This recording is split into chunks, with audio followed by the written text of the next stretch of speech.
Hi mga kasundang! For today's video, samahan nyo kami magpatunaw ng bronze para sa ating singsing sa katana sword. Isa po ito sa request ng ating customer. Grabe mga kasundang, napakahirap putulin, napakatigas masyado ang bronze natin mga kasundang.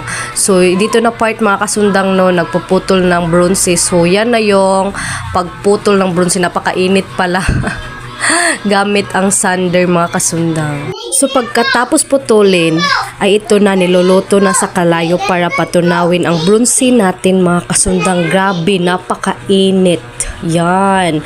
Zino-zoom in ko mga kasundang para makita ninyo kung gaano talaga siya kainit. At alam nyo ba mga kasundang, napakahirap pala maghulma lalo na't walang kompletong gamit.